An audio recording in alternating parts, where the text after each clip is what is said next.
and welcome to World News on the Papyrus Global TV. I am Christiana Babayu. Before we begin, here are the headlines.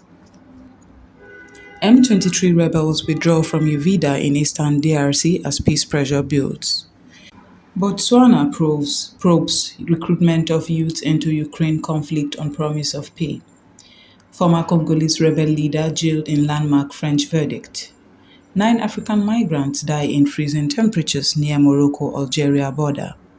South Sudan families struggle to survive as rising Nile floods worsen humanitarian crisis. 6 peacekeepers killed in Sudan drone strike honored at UN ceremony in Kadugli.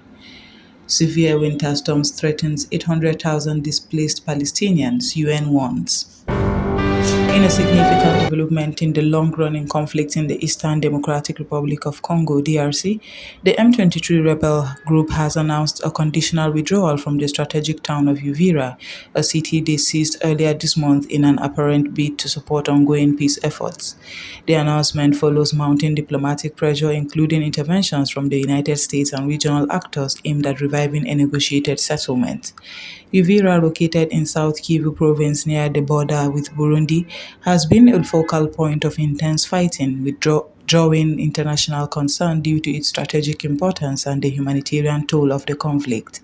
The group's decision to pull back marks a rare concession in a campaign that saw rebels capture several key population centers earlier this month, triggering mass displacement and civilian casualties. Analysts say the withdrawals could be linked to efforts to build confidence ahead of expanded peace negotiations under the broader Doha peace process, although details of the timing and scope of the pullback remain limited. Earlier this week, US officials publicly criticized external support for the M23's advances and warned of consequences for parties seen as undermining peace commitments, a statement believed to have helped catalyze the group's latest move. Religious leaders and diplomats are expected to press for verification mechanisms to monitor compliance with the announced withdrawal, while humanitarian actors continue to address the urgent needs of displaced populations caught in the crisis. The government of Botswana has launched an official investigation into reports that 2 young citizens were allegedly lured to fight in the Ukraine war after being promised training and quick pay. Authorities are working to verify the circumstances surrounding the recruitment amid broader concerns that sub-Saharan African youths are being misled into participating in overseas conflict. The 2 men, reportedly aged 19 and 20, were drawn in by recruitment schemes that convinced them they would undergo a short-term military training program, only to find themselves deployed in active combat in Ukraine. Botswana's Foreign Affairs Department said it is engaging with law enforcement and diplomatic channels to establish the credibility of the claims and determine the current whereabouts and conditions of the young men, with repatriation being a priority if confirmed. Officials have warned other young Botswana to exercise caution against dubious overseas job and training offers, particularly those involving military engagement, stressing that such recruitment schemes frequently misrepresent the reality of risk involved.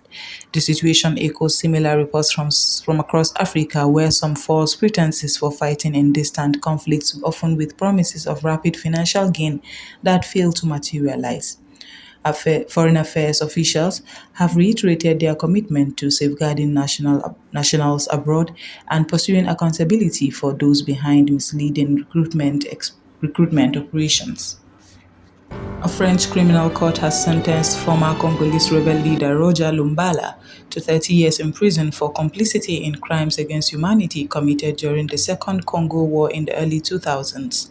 The verdict, delivered under France's universal jurisdiction law, marks a significant milestone in global efforts to hold individuals accountable to grave human rights abuses, regardless of where they occurred. Lumbala, 67, led the Rally for Congolese Democracy National rebel movement, which was accused of widespread atrocities including torture, rape, forced labor, and pillaging during a military operation spanning 2000 to 2003 in eastern parts of the Democratic Republic of Congo. Prosecutors said his forces were responsible for systematic violence against civilian populations in regions like North Kivu and Ituri. The Paris Court applications of universal jurisdiction allowed it to try Lumbala for actions committed abroad, offering survivors and witnesses from Congo a rare opportunity to seek justice in a national court. Human rights advocates have welcomed the ruling as an important step towards accountability for the crimes that have long gone unpunished and a deterrent to future abuses. Lumbala refused to testify during the proceedings, questioning the legitimacy of the French court, but the evidence presented by civil parties and prosecutors convinced judges to impose the lengthy sentence. At least 9 African migrants have died after being exposed to freezing temperatures in a remote mountainous area near the border between Morocco and Algeria, according to human rights groups. The tragedy unfolded in Ras Asfor, a harsh winter region where temperatures can plummet drastically, leaving vulnerable people at grave risk. The bodies of 7 men and 2 women were discovered by local rights activists who described the incident as deeply concerning and a violation of migrants' fundamental rights to freedom of movement.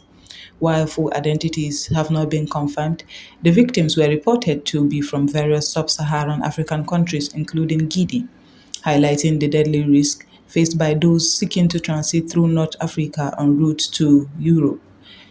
Human rights organizations have pointed to broader structural issues that forced migrants to perilous conditions, including strengthened border controls, limited legal migration pathways, and cooperation between North African states and European authorities that can leave migrants stranded in exposed zones with inadequate support. We will now go on a short break, and when we come back, the news will continue. Stay tuned. The Papyrus Global, we don't just cover events, we create cinematic experiences. From red carpets to birthdays, gala dinners, and your fairy tale weddings, we bring your moments to life with high-tech precision. Our gadgets are smarter, our lenses sharper, and our team simply world-class. Trust the Papyrus Global to tell your story in the boldest, brightest way possible.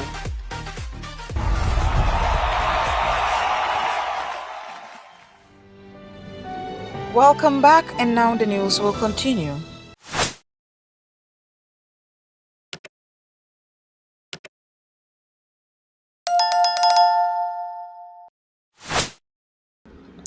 Families across parts of southern Sudan are battling for survival as rising waters of the River Nile trigger severe flooding, destroying homes, farmlands, and livelihoods, and deepening an already fragile humanitarian situation. According to local authorities and aid agencies, communities in flood-prone states including Unity, Jonglei, and Upper Nile have been among the hardest hit, with thousands forced to flee submerged villages. Entire settlements have been cut off, leaving residents stranded on small patches of dry land or makeshift embankments with limited access to food, clean water, and healthcare. The floods, driven by prolonged heavy rainfall and upstream water surges, have wiped out crops and livestock, intensifying food insecurity in a country already grappling with conflict, economic hardship, and climate shocks. Aid agencies have called for urgent international support, stressing that without swift intervention, the flooding could reverse fragile recovery gains and push vulnerable families into deeper crisis as South Sudan enters another difficult dry season with depleted reserves. The United Nations has paid tribute to 6 peacekeepers killed in a drone strike in Sudan during a solemn memorial ceremony held in Kadugli, the capital of South Kordofan state. The peacekeepers who were serving under the UN mission lost their lives while carrying out duties aimed at protecting civilians amid Sudan's ongoing conflict. UN officials described the attack as a stark reminder of the growing dangers faced by international personnel operating in volatile environments marked by the increasing use of drones and advanced weaponry. At the ceremony, senior UN representatives and local officials honored the fallen peacekeepers for their sacrifice and reaffirmed the organization's commitment to supporting peace efforts and civilian protection in Sudan, despite escalating security risks. Flags were lowered and moments of silence observed in remembrance of those killed. A severe winter storm sweeping across parts of the Middle East has placed an estimated 800,000 displaced Palestinians at heightened risk, the United Nations has warned, as freezing temperatures, heavy rain, and strong winds compound an already dire humanitarian situation. According to UN humanitarian agencies, makeshift shelters using Makeshift shelters housing displaced families are ill equipped to withstand the harsh weather, leaving vulnerable populations exposed to cold related illnesses, flooding, and structural collapse. The storm has worsened conditions in displacement camps where poor drainage has led to flooding, contaminating water supplies, and increasing the risk of disease outbreaks. Aid groups report that essential relief items such as blankets, winter clothing, and fuel are in critically short supply, while access constraints continue to hamper large scale humanitarian deliveries. And that's all we have on World News on the Papyrus Global TV. I am Christiana Babayu. Thank you for joining us.